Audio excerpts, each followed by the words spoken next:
Yeah, so seems, I don't know, kind of dubious that whichever thumb goes on the top of your hand is going to be the one that decides whether you're more creative or more logical, right? So just to recap, um, put your hands together, clasp your hands, whichever. Oh, I just did that totally the wrong way.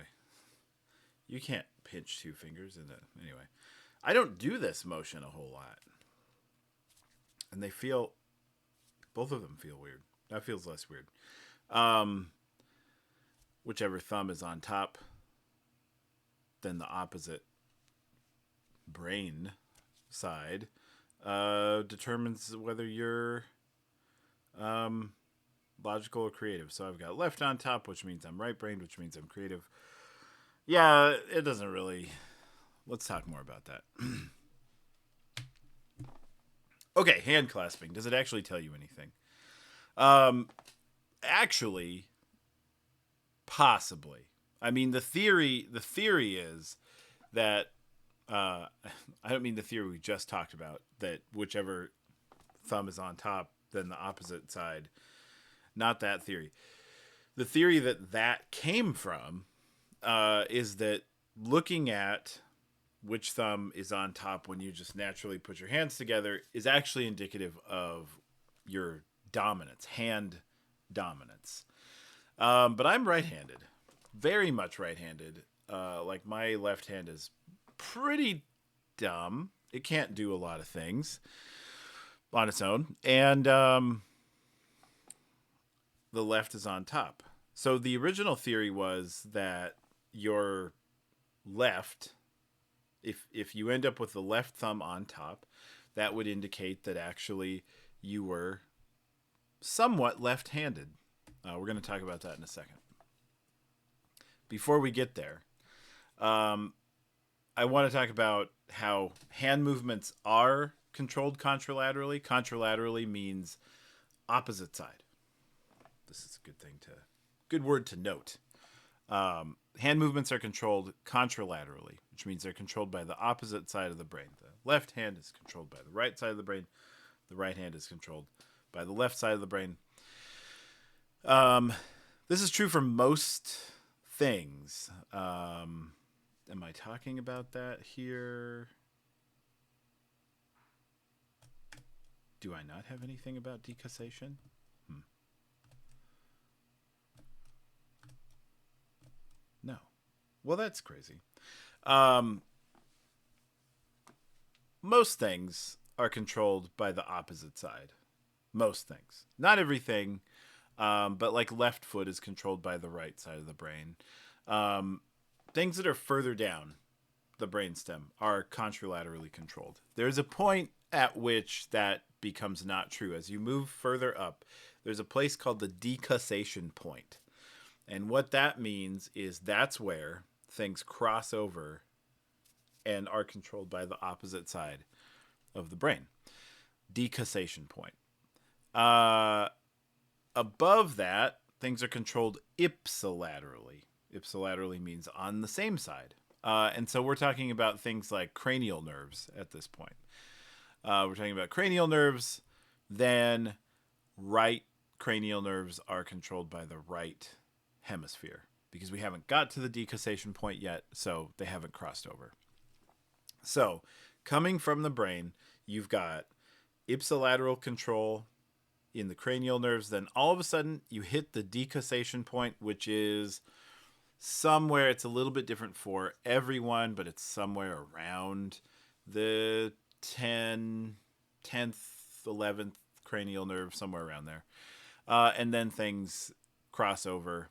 At the decussation point, there's some individual differences about what is and isn't ipsilateral and contralaterally controlled. So like we can't 100% say that tongue movements for interest for interest. For instance, um, and tongue sensation are ipsilateral or contralateral. In fact, that tends to be right at the decussation point. So the hypoglossal nerve um, around decussation point. So for some people, it's ipsilateral. For some people, it's contralateral.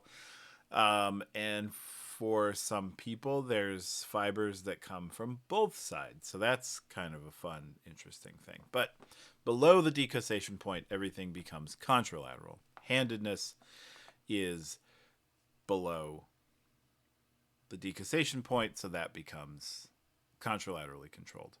Eyes are funky because each eye is broken into two visual fields. We're actually going to talk about that later on. I'm gonna go into a whole bunch of stuff about color vision, all sorts of fun stuff. But all you need to know right now is eyes are weird because yes, the cranial nerves that control the eye inputs, the eye movements, those are all above decussation point. However, eyes are weird because the left side of the eye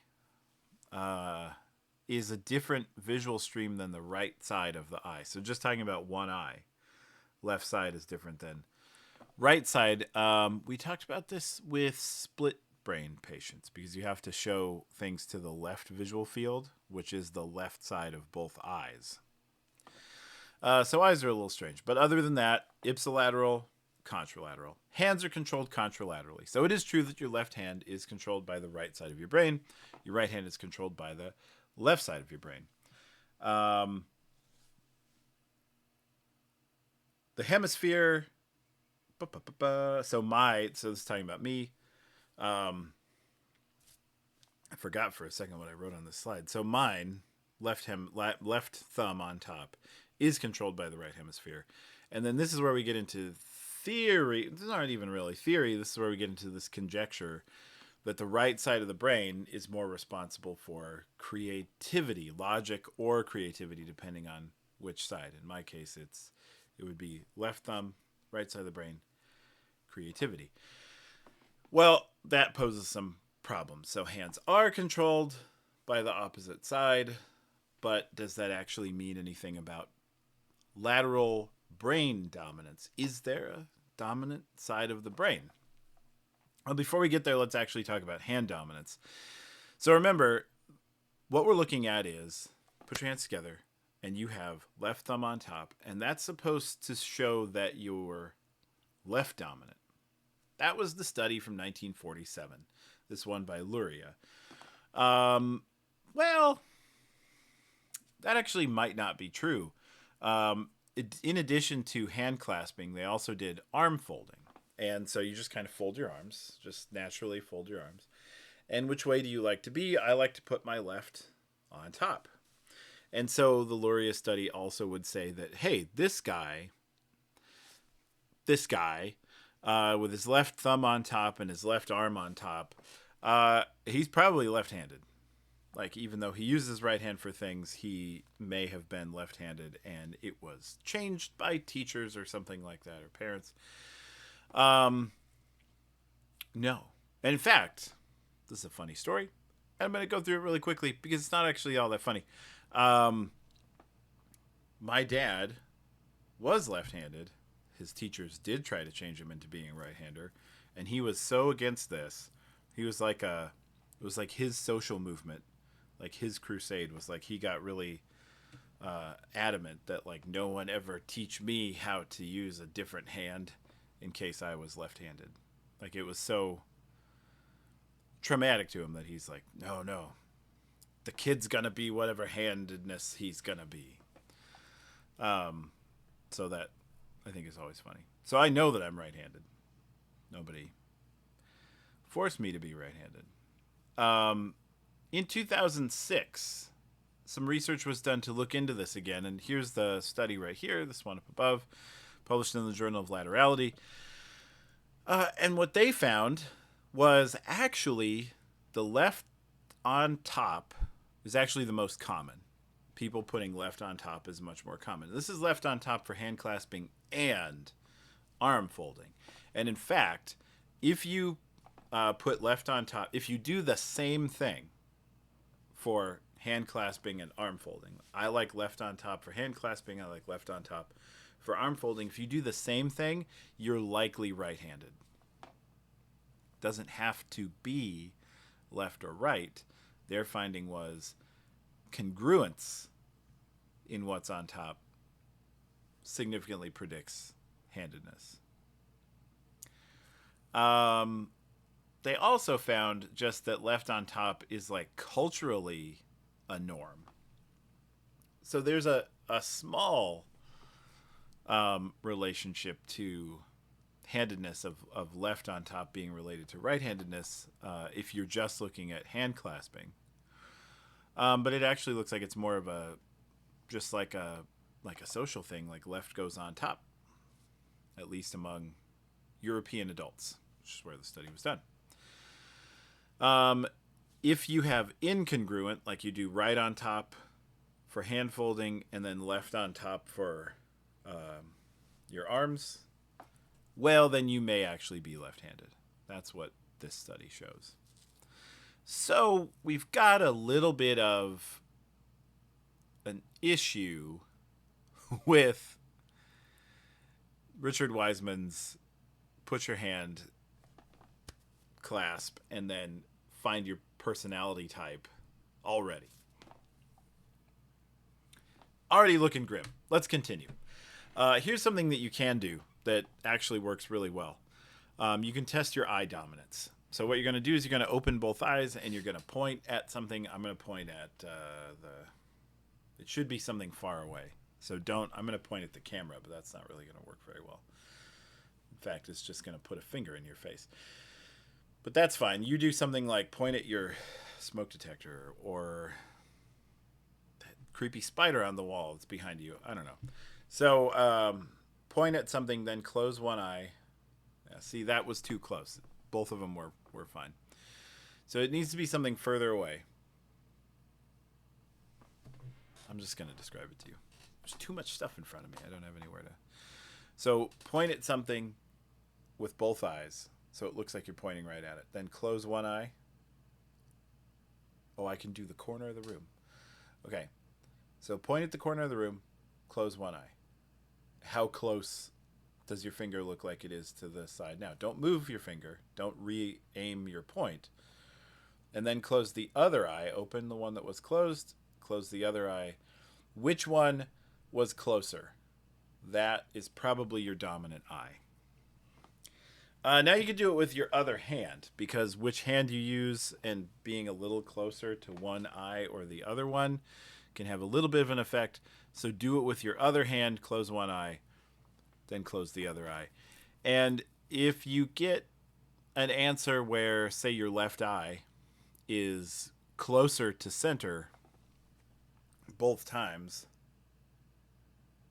mine is, then that's your dominant eye. So here's the thing. Eye dominance, usually related to hand dominance, and foot dominance is usually related to hand dominance. We're usually dominant on the same side.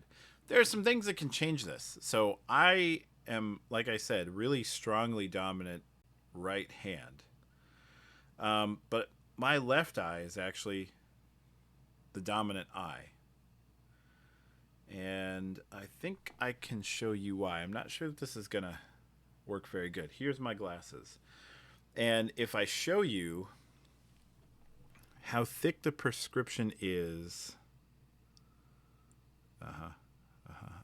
this might be working. So here's the left eye. It doesn't really rise up above the frame very much. And here's the right eye. And you can see that it does rise up above the frame quite a bit. So what seems like it's going on there is I'm right hand dominant, I'm right foot dominant, I'm left eye dominant. And the reason that is because my left eye, the dominant eye, I can see better if I don't have my glasses on.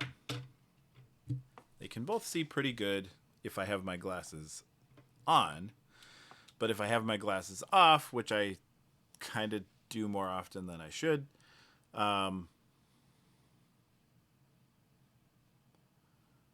actually, I think my left eye is better even with the glasses on. Probably means I need to get a new prescription.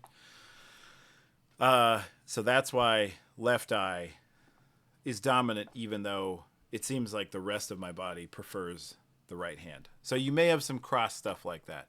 And if you have some muscle weakness or an injury, you may end up with a different dominant hand than a dominant foot, or a different dominant eye than a dominant hand. In fact, I broke this finger on my right hand at one point, and I had to relearn how to play disc golf and do everything and type and like all sorts of stuff with my left hand.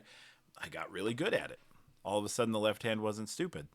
And as soon as the cast came off, I forgot how to do everything with my left hand. So try that eye dominance thing. That's pretty fun.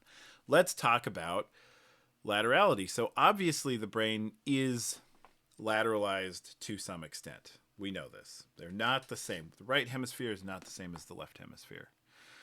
The brain absolutely has lateralized functions. Speech is one of these. And so let's talk about speech. Oh, here's my thing about decussation. So here, I jumped the gun. So hemispheric control usually crosses over to the opposite side. It's usually contralateral control. Of course, this is not true. Above the decussation, then it's ipsilateral. But speech tends to be lateralized to the left. One of the ways that we know that speech is lateralized to the left is something called the right ear advantage. So, the right ear, here's your right ear. You speak into the right ear, this crosses over to, so you speak into the right ear, this is going to go over to the left side. You've got speech centers on the left side, the planum temporale, not so much Heschel's gyrus, that's kind of like very basic. That's primary auditory cortex, Heschel's gyrus, and that's really basic auditory processing. But it's the planum temporale, which is just posterior to Heschel's gyrus, and also the belt and parabelt regions of the superior temporal gyrus. Those tend to focus more on speech on the left side.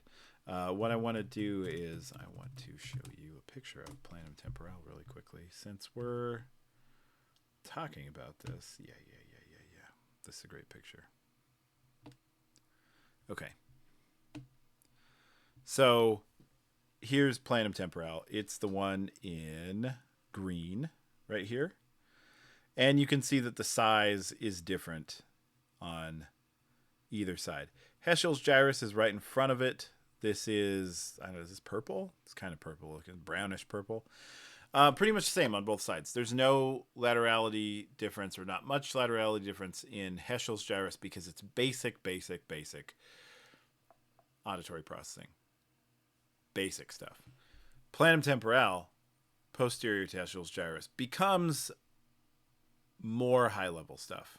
And you can see that one side is different than the other. Here's another one. Planum temporale in purple this time. And you can see that in both cases on the left, it's a lot larger. And that's just showing the dominance of speech. So the right ear advantage. If you put headphones on somebody, just like these headphones here, and you send a signal to the right ear, a speech signal to the right ear, if it's in noise, you're better able to detect what the speech actually says in noise in the right ear than on the left. And you're also quicker to respond to things presented to the right ear than on the left. So you're quicker, and you have a little bit better discrimination of speech when things are presented to the right ear. That's the right ear advantage. Not necessarily discovered in 1973, although this is one of the first papers describing right ear advantage, and it's been looked into since then. Some people have called it into question, actually. And it seems like if you get super high level with the things that you're presenting to the right ear, the advantage goes away. It has to be low level speech, like not low level, like just a tone. That'd be Heschel's gyrus. But just quick word, just one word or one phoneme, you can get a right ear advantage. anything that's too complex starts to wash out the advantage. And there's a reason for that we're going to talk about on the next slide. Another thing that seems to be lateralized is music. It seems like music is preferred on the right side. Processed and preferred on the right side.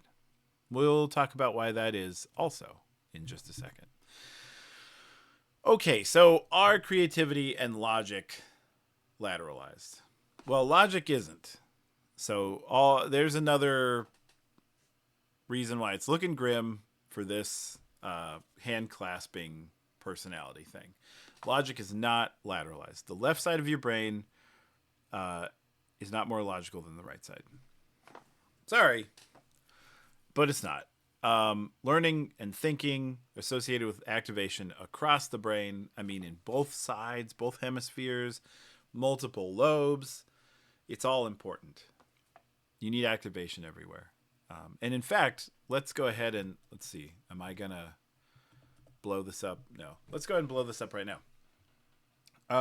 There have been a lot of studies in the last 10 years, and especially the last 5 years, that have been looking into learning modalities. I'm a visual learner, or I'm an auditory learner. And these studies show that that's not true. People are not necessarily visual or auditory learners. You might consider yourself a visual learner or an auditory learner. But when people are given information that goes along with their preferred modality, I'm a visual learner, so you give them like visual stuff. They don't actually remember more of it than when they're presented with auditory information or text information. And that's the same for auditory learners. The same for text learners. They'll remember roughly the same amount of information presented in all those different modalities. Do you know what is the best modality to present in? All three. All three. Oh, and more if you can think of other ways to present things. The more you can present information that is visual and auditory and has text components and all this stuff, the more people will remember it. So you're not a visual learner. You're not an auditory learner. You're a multimodal learner because everyone is a multimodal learner. So that goes right along with logic is not lateralized. We don't need to appeal to the left side of the brain for logical stuff. Logic is everywhere all the time. If you want to try to pin down where logic is, and this is not a good idea, but if you want to try to pin down where logic is, it's in the frontal lobe. Again, not totally true. You're going to be using a lot of different areas. In fact, let's talk about the supramarginal gyrus. Gosh, I hope I'm right about that. It could be the angular gyrus. It's either supramarginal or angular. This is in the parietal lobe, close to the occipital lobe. And what this region, one of the things this region is specialized in is mathematical, analytical reasoning. We know that the frontal lobe is dedicated to logic and thinking and decision making and all these things. But there is a little lobe in the parietal lobe, towards the posterior part of the parietal lobe, that is really good at abstract mathematical reasoning. So, logic is everywhere. You're using all of your brain to think logically. What about creativity? Well, creativity is, at least in some part, lateralized. So that's true. It does seem like creative thinking shows a slight right side bias. This is a study from 2009, meta-analysis. Study from 2009 looked at almost all the studies that have been done on laterality and creativity. They analyze all the studies. They kind of put them all together in one. That's what a meta-analysis is. And what they found was overall a slight right side bias. So we can say that creativity is, at least in some part, lateralized to the right side. But we know that deep creative thinking engages the default mode network. And once you get into that stage, the default mode network is multiple lobes and both hemispheres. or like I say here, bihemispheric and multilobed. It's all across the brain. The default mode network extends to all different parts of the brain. Both sides, multiple lobes. So while the right side may be more active, the left is absolutely necessary. You can't get rid of the left. You can't say that the left side is not involved in creative thinking. It is. It may just be that there's some things on the right that require a little bit more activation. But the left is recruited, and the default mode network is also recruited for creative thinking. So again, 2 more nails in the coffin for this thing. First of all, most people, just purely based on handedness, are going to put left on top, which would then mean that most people are creative thinkers. I don't really think that's true. I don't think any of us really think that's true. It's not like 70% of the people are walking around being creative. And then logic isn't lateralized, and creativity is somewhat, but not entirely. Why are we linking handedness with creativity at all? Well, this really seems like it's a pop psych myth based entirely on vibes. Like, it sounds right, and so we're just going to say that it is, right? And it comes from, this has been around since around the 70s. I should have cited that, but this myth has been around since around the 70s, published in a book. And what was going on around this time was we discovered, well, we knew about handedness for a long time, but we looked into ways of like, what else is lateralized? You have a dominant foot, you have a dominant eye, you have a dominant hand. There's a couple other Luria studies that were done after 1947. The first one's in 1947, but they kept going throughout the decades of looking at ways to tell easily what your handedness is. Then some of the early brain imaging studies were showing us that creativity was lateralized too. And so we have these 2 disparate ideas, that you have handedness that's lateralized and it's controlled by the other side of the brain, and you have creativity that's lateralized. So there must be a link between using the hand that's governed by the side that's creative and a person whose dominant brain is creative versus a person whose dominant brain is logical, which again has never been backed up that logic is lateralized. It's not like it's an opposite. Anyway, it's just not true. So because left-handers' dominant hand is controlled by the right side of the brain, this is an unfounded logical leap to say that they're more creative because their dominant hand is controlled by the right side. So what happened was they started saying this as the dominant hemisphere. That's not necessarily true. It doesn't mean that there's a dominant hemisphere either. Just because you have a dominant hand, dominant eye, dominant foot, doesn't mean that there's a dominant hemisphere. That would change based on what you're doing. If you're writing, yeah, then one hemisphere is dominant. If you're doing something else, the other hemisphere is dominant. You can switch what you're doing. Right? We all know this. So there's this weird little logical leap that kind of gave us this whole myth, which is we have a dominant hand, so we must have a dominant hemisphere, and that dominant hemisphere governs your entire personality and how you are, which means you're a creative person or a logical person, and no one could ever be both. No way. Isn't writing creative, though? Don't you think? Isn't that one of the things that we would always think of as like creative? Yeah, art. But then poetry, creative writing, fiction writing, these are creative things. But guess what? It's on the left. Language is on the left, which is your logical side. So this another nail in the coffin for this thing. It's not looking good. We already know it's a myth. We're just really like stabbing the myth to death here. So what's actually going on with laterality? Why do we have, well, Why do we have laterality? That's my next slide. And so let's actually talk about what really is going on with lateral. What's going on at a deeper level? During my PhD, when I was getting my PhD, there's a thing called comps, comprehensive exams, and one of the questions I was tasked with was actually laterality. Why is there lateralization in the brain? And one of the things that I wrote about was this left local and right global distinction.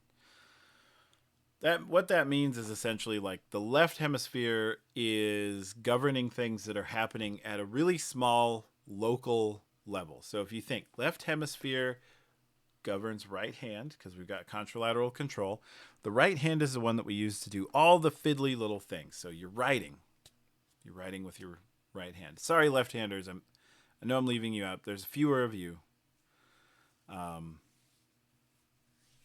Let's back up for just 1 second. I am leaving out some left-handers. But in another way, I'm not leaving out all the left-handers because there is a phenomenon called the mirrored brain. And something around, I want to say 25% of left-handers, although we're not 100% sure. I think it's anywhere between 20 and 40% of left-handers, but roughly around 25% of left-handers have completely mirrored brains, which means that the part of your brain that governs language is on the right. And then that means that you're a left-hander who has speech governed on the right. So you're just a total mirror image of me. Language on the left, dominant hand is the right hand, which actually this totally fits for some of you left-handers. So we take like the typical right-hander who has speech on the left and their right hand is dominant. And then we take these mirrored brain left-handers, which have speech on the right and their left hand is dominant, which means that both hemispheres, regardless of which one we're talking about, is governing speech and their dominant hand. So really who's left out here, the people that are a little weird, are left-handers who don't have a mirrored brain. And maybe there's reasons that explain why you use your left hand. Maybe it is better at things. Maybe it develops muscle quicker and it was easier to use. But I don't know why. So let's just stick with typical right-handers and mirrored brain left-handers. So what's going on here is we have one hemisphere that's looking at language, phonemes, right? So we need to know phonemes, the little building blocks of language. A, b. Put all those together. You have to hear all those individually. You have to put them together into a word. So this is like a local, small time scale thing that's happening.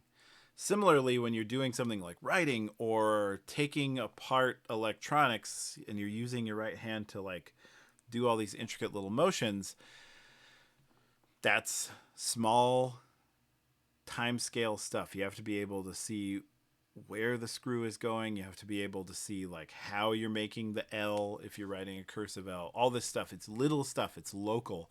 The attention is hyper focused on either a small time scale or a small spatial area. That's the left. That's the local attention. Right is more focused on global attention, which means we're doing something with both hands, like driving.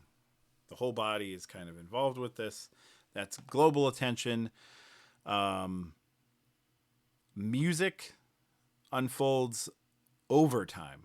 You don't need to know exactly what this little note has done. The music unfolds. One note by itself is meaningless. That's not true of a phoneme. So a b, a, like that can tell you quite a bit. Each of those little things that are happening on the order of milliseconds are not meaningless by themselves. You need to be able to decode them correctly to know what's being said. But the same time scale happening in music is meaningless by itself. A note has to have context to be meaningful. Is that a happy note? Is it a sad note? Is it out of tune? You don't know if it's just one note. You have to have the rest of the song there. So it's a much larger time scale. It's a global time scale. Doing something like running, global. Your whole body's involved. Both arms are moving, both legs are moving. That's a global thing. So it's a focus of attention thing, seems to be. And some of the first studies on this were published in 2013. There's a few more in recent years as well, looking at the left local, right global distinction. I think this is a little bit more useful to think of if we want to tease apart hemispheres, if it's necessary for us to do that, because this actually seems kind of functional. Is creative local or global? Well, it kind of depends on what the task is. Is logic local or global? It kind of depends on what the task is. And so you can recruit different parts of the brain based on what the task is. So, local versus global is a much better distinction than logic versus creative. No. Here's an example of what can happen when you have right side damage. We know what happens. Well, or you're going to anyway. Either you do or you will through the rest of this module. Know what happens when you have left side damage, aphasias, and some other things. But one of the big ones on the left is aphasia. It's a language disorder. It's a group of language disorders. And it happens from damage on the left because that tends to be where speech is processed. A local thing.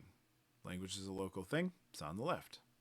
A global thing on the right is global attention to pictures and to your own appearance and to your food on your plate, your entire food plate. These are global attention things. So if you have damage on the right side, what you end up with is something called hemispheric neglect. And what this is you'll see patients with hemi neglect totally neglect the left side of their face. If they're shaving. Sorry, I didn't say shaving. I just neglect the left side of the face. No, so you task a person with shaving, and they will just shave the right side, and the other side is totally gone. Why does this make sense? Because your global attention has been damaged. What's there is attention on the left side, which then, of course, is governing everything on the right. So the right side gets shaved. Attention can be put onto the right side. But the global attention is gone, which means the left side doesn't get shaved. This happens with eating. Somebody with hemi neglect will eat everything on the right side of their plate and everything on the left is still there. And they'll say, gosh, I could have some more. And yeah, they could. It's right there in front of them. So people will have to rotate the plate for them so that they can understand that there's still food there. That's hemispheric neglect. You can have people with hemi neglect draw a picture of a clock. This is one of my favorite ones. Draw a picture of a clock. What happens is they draw all the parts of the clock. Let's take a look at this since I have it up.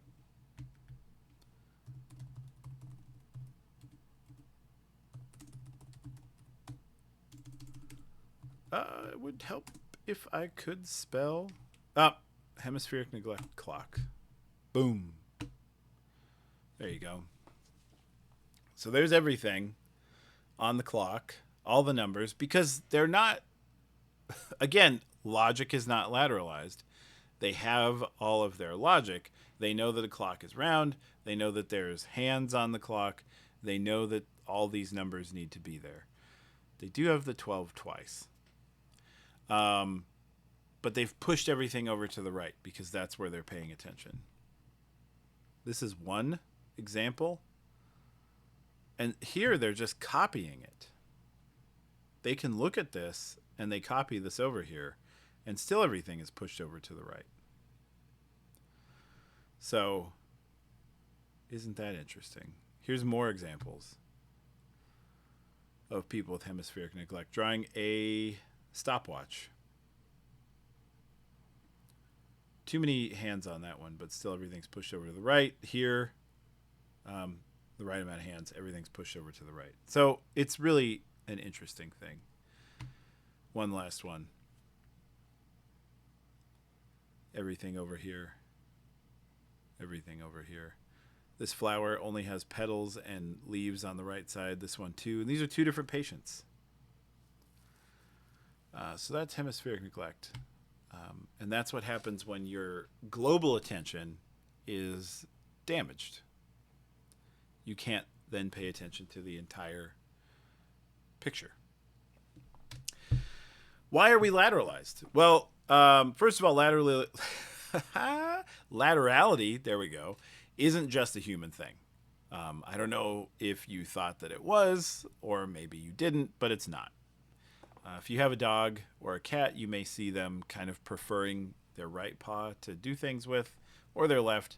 They probably have a dominant paw. A lot of animals are lateralized just like we are. In fact, one of the first ones, did I write this down? No, I didn't. One of the first animals that was studied to know that they were lateralized was baby chickens, like chicks. They have laterality in their visual cortex, and essentially what's going on there is one eye is better at seeing things close up and one eye is better at seeing things far away.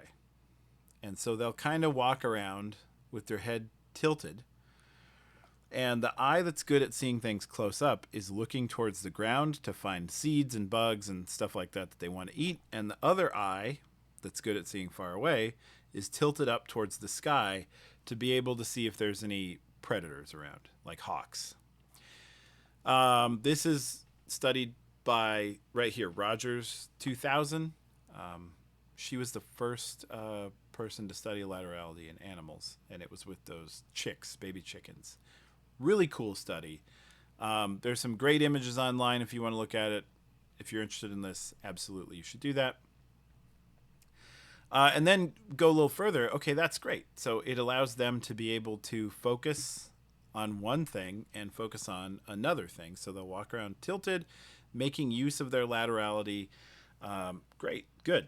And so one hemisphere becomes better at tracking predators and one hemisphere becomes better at tracking food. So there's laterality. It allows for multiple tasks to be accomplished simultaneously. This is, I mean, we'll talk about this in the next module. I don't know about complete simultaneity of tasks. That may not be possible, but at least speeds up task switching. You don't have to recruit the entire visual system to go to a totally different thing. It's kind of already split up and you just kind of like flip back and forth, like flipping pages back and forth, rather than having to open a totally new book. But simultaneous seems iffy. That may not be possible. Multitasking may be kind of a misnomer. Like I said, we'll talk about that later. Another thing that laterality allows us to do is it promotes cognitive efficiency. So essentially what's going on is if you have really basic processing lateralized, like music or language, like phonemes in language, or the little parts of creativity that we see on the right side, allows the rest of the brain to be free for more processes. So we put language decoding, phoneme decoding on the left, but language decoding is on the left. This allows for music decoding to be on the right, or a local thing to be on the left and a global thing to be on the right. Same for visual search, same for creativity, same for all these things. If you can just kind of offload one small task to one hemisphere, you don't need it in both hemispheres, offload it to one side, then you can save room in the brain for other things. You don't need two of these things running in parallel all the time,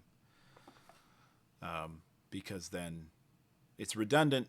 Redundancy doesn't give you space for other thoughts or other processes. So it promotes cognitive efficiency. So essentially, what you're going to take from this is don't do the hand clasping trick. It doesn't work. It doesn't work. I can't tell you how disappointed I am. Not that this doesn't work, because it kind of smelled like BS first time I heard it. But so does all. Okay, just between you and me. A lot of personality things kind of seem like BS. This is my cognitive science person talking. I know some are better than others, but I don't know. Personality is a weird thing. I feel like it's hard to just nail a person down into one personality because you go through so many different situations and your personality can be absolutely different in those different situations. Now, I've had this conversation with personality theorists, and they'll say, yeah, personality is more like a baseline and you can be pushed around in the baseline, but you'll return back to this one area. Is that true? Is that backed up in research? Or do people do the tests, the personality tests, back in the same situation after they're pushed around in different areas of their life? They come home and they do the test again. So it looks like they return back to the same personality. Maybe they need to do it at the job, at home, with one group of friends, with another group of friends. I mean, think about this, especially those of you who are introverts. I guarantee you're not always an introvert. There's a certain group of friends that you're not introverted with, or family members, or even online. There's like a Reddit community that you're a part of. You might not be an introvert there. So can you really say that your personality is the same online versus in person, or with that one group of friends versus that other group of friends? I don't know. But what I was going to say is I'm really disappointed in Richard Wiseman because he was a book that he published earlier than this 59 Seconds book, which is where this video comes from. He's like a skeptical researcher.